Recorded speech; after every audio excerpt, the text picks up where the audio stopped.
Ousseynou Keïta, je suis le secrétaire général de l'Union communale du Parti socialiste à Thiès. li ci mën a jàpp mooy Ousmane góor la waaw góor la ensuite nit la koo xamante ni li ñu xam ci moom mooy li nekk ci moom lay wax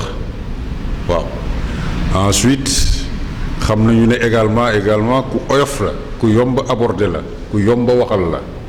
c'est-à-dire du tànqam lu kenn ñëpp lay waxal xalaat boo munti am boo ñëwee Ousmane dana la déglu même bu fekkee ne xalaatam boppam waroon na ak sa bos itam dana la déglu boo paree nag moom mu wax la xalaatam alors su fekkee ne jiboo ngeen xayrul bu fekkee jiboowul na ku nekk dem ak kàddoom xalaatam mais c'est comme ça que Ousmane fonctionnait. Ensuite li tubaab di wax courtoisie xaw ma naka la ñu koy traduire ci wolof ku courtois la woon waaw ku courtois il était vraiment du daawul toroxal kenn daawul agressé kenn daawul vraiment et puis ku tabe la woon également parce que Ousmane da daan dimbali aussi ay xaritam dimbali nañ yu bëree bëri am na yoo xam ne sax kenn du ko wax parce que li nga gis ku dem ci rajo wala télévision wax lu nekk wax yu ñaaw lu nekk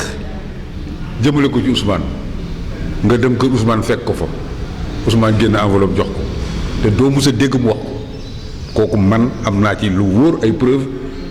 yu mais yooyu du lu ñuy wax Ousmane genre boobu la woon ñun suñ bopp ci biir parti socialiste gis nañu ne suñu réunion yi def yëpp di nga gis ne réunion da nga gis ku jóg taxaw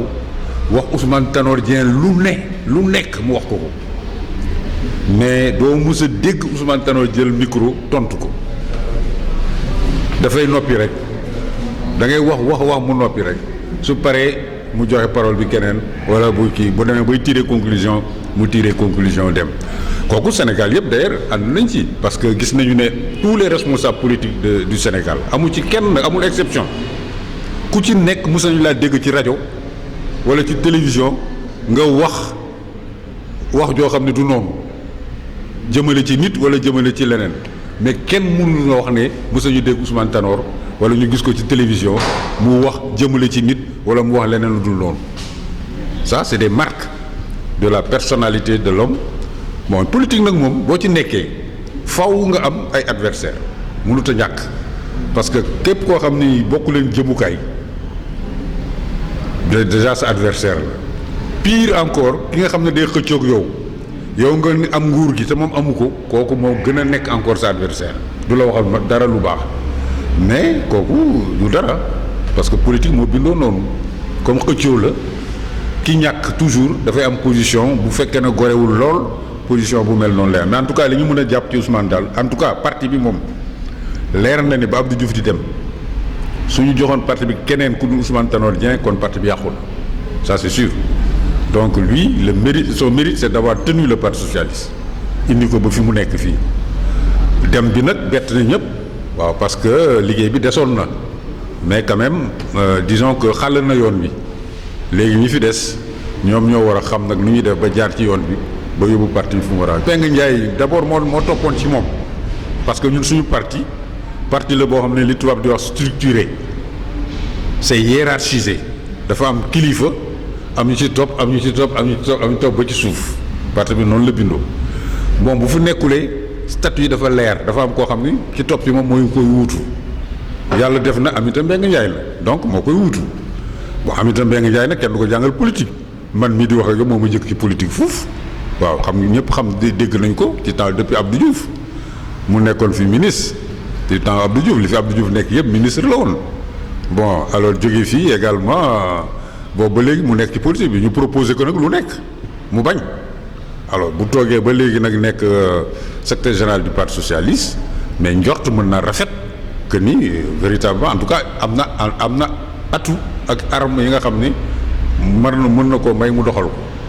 waaw donc léegi moom moo fi nekk daal en tout cas ba suñu dem congrès suñu demee ci congrès bi nag yàlla mën foofu nag ñu xool naka la ñuy tëralaatee parti bi. moom mos a nekk suñu mébét Ousmane Tanor daf ñu wala woon yoon bi ñu war a jaar rek parce que moom dafa teel a xam ni weesu nañu jamono joo xamante ni benn parti cote mën naa xeex nguur gi am ko doxal ko weesu nañu jamono boobu léegi il faut nga lëkkaloo ak yeneen parti parce que société bi moo ko laaj même bu fekkee ni pouvoir bi constitution bi wax na nga koy amee c'est-à-dire dem ci élection am ko da ngay gis ñu dem élection amuñu dara après élection yu sotti ñu dem créer seen langue di attaquer pouvoir bi di servir de contrepoids lu pouvoir bi def ñu ŋaññi ko lu pouvoir bi def ñu kii ko xam nga loolu aussi su fekkee ni amuloo doole parti bi amul doole du ko mën a dékku pour mu am doole nag il faut am yeneen parti yu bëri yu lëkkaloo ak moom loolu mooy coalition loolu moom da koo teel a xam loolu moo tax mu dugg ci coalition Benno Bokk Yaakaar ñu liggéey ci ba ni ñu tollee nii bon bu ñu duggul woon ci coalition Benno Bokk Yaakaar lu dul nekk ci langue opposition bi doon na metti ci parti bi parce que ñun dañu nekk parti au pouvoir pendant des années et des années moom rek la ñu mus a xam dem opposition dafa metti alors donc il faut que à un moment donné nga revenir au pouvoir pour mën a am les moyens de faire fonctionner ton parti sinon du dem parce que ça soit ici en Afrique ou ça en Europe parti moyen moo koy doxal su moyen amul du mën a dem te tant que nekkuloo au pouvoir doo am moyen. élection locale moom suuf li ñu bëgg li nga xam ne moom moo nekk suñu kii ba léegi mooy mébétu Ousmane Tanor c'est-à-dire comme ñu ngi ci Benno Bokk Yaakaar ñu ànd ak Benno Bokk Yaakaar dem ci élection locale yi mais à condition bien sûr que dans cette élection locale et dans la répartition des trucs que ñu gis ci suñu bopp waaw parce que nag il faut que ñu gis suñu bopp ci ni nga xam ne noonu la ñuy defee élection noonu la ñuy defaree la liste des conseillers suñ ci gisee suñu bopp amul benn problème dañuy continuer ci Benno Bokk Yaakaar maintenant comme moom ci boppam ni mu ko daan waxee soo ci gisul sa bopp te mu wóor la ne yow mën nga am dara mais élection locale la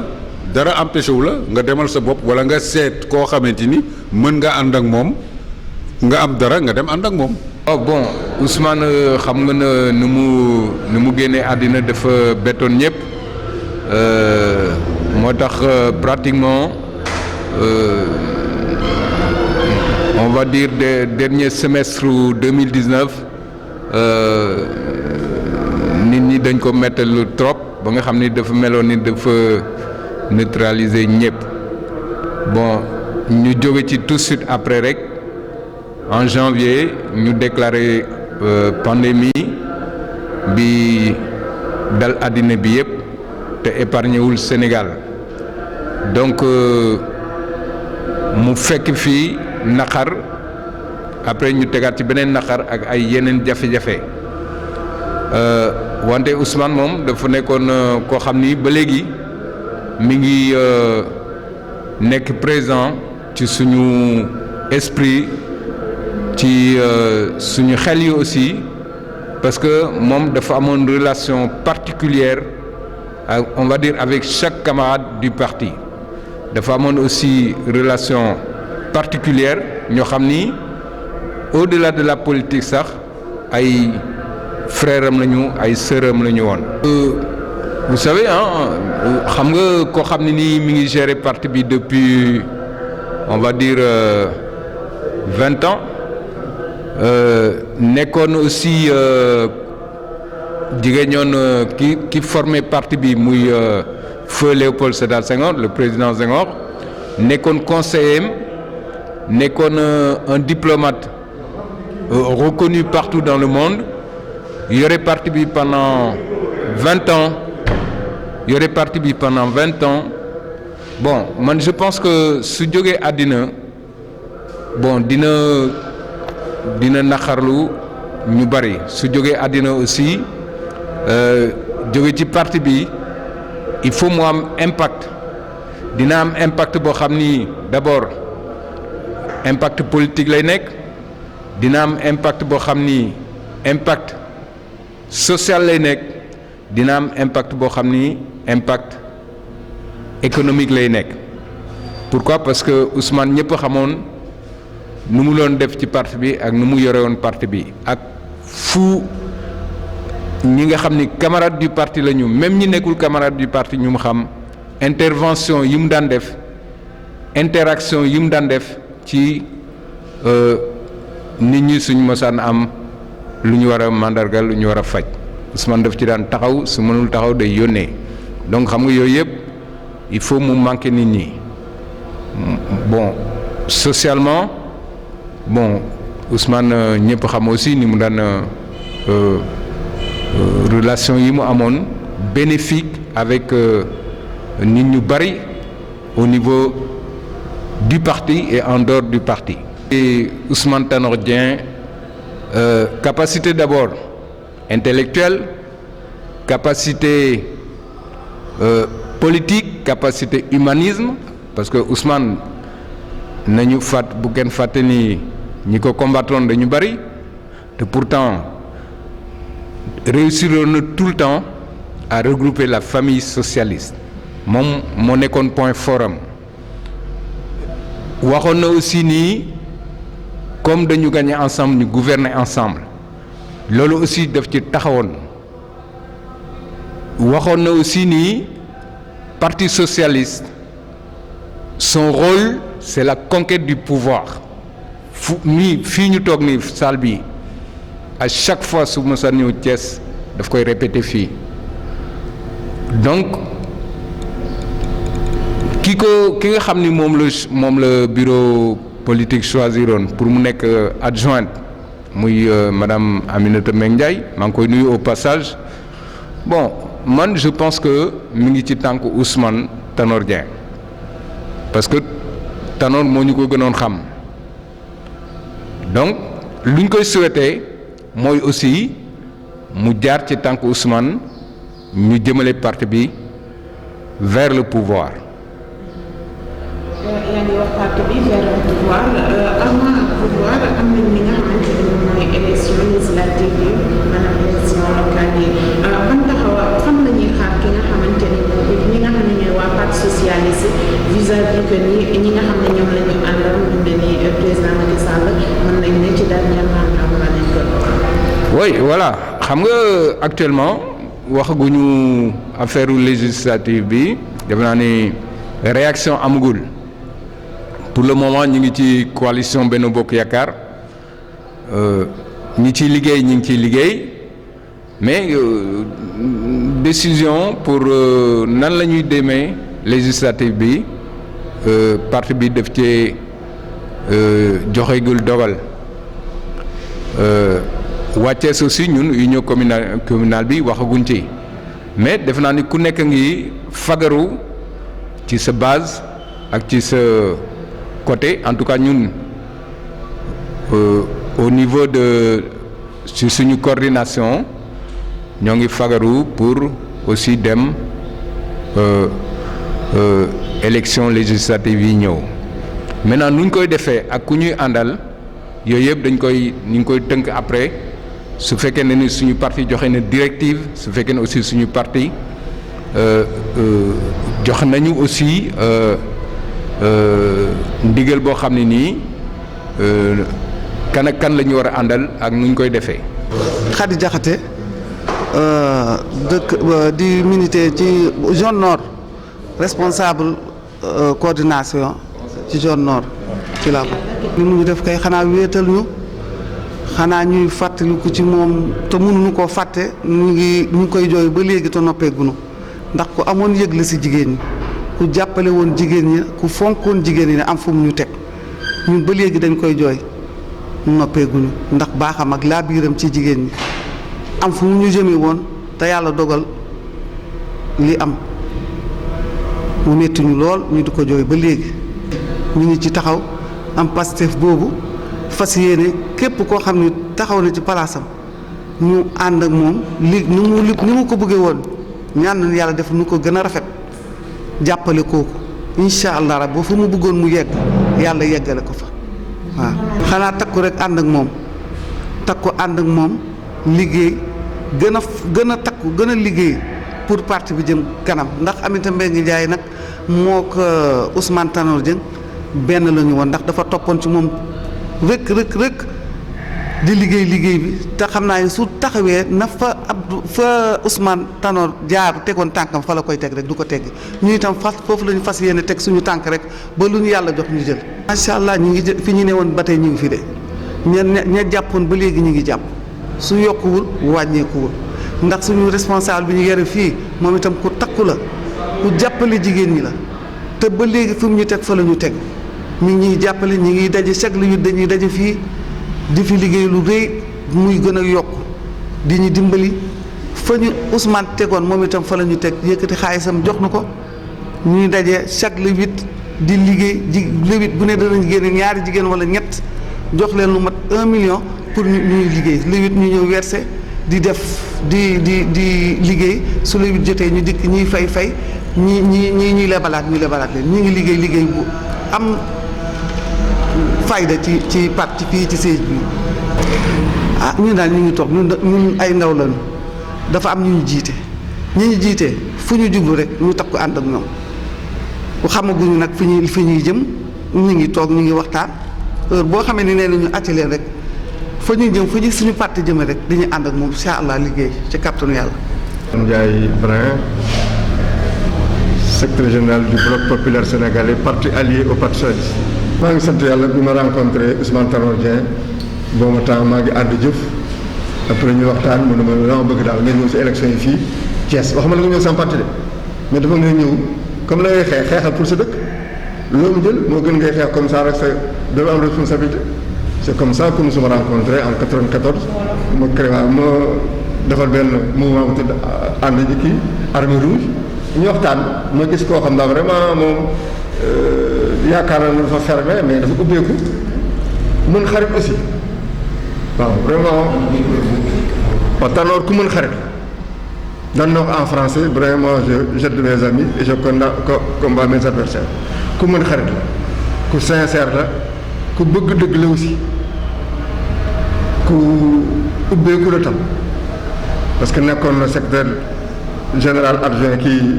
international Centre Afrique donc amoon na haute fonction si politique en Afrique et dans le monde mais dafa ubbeeku woon il était aussi constant dans ses idées voilà lu ma lay wax danaan vrai jàppaleen rek dina baax jàppaleen rek xam na aussi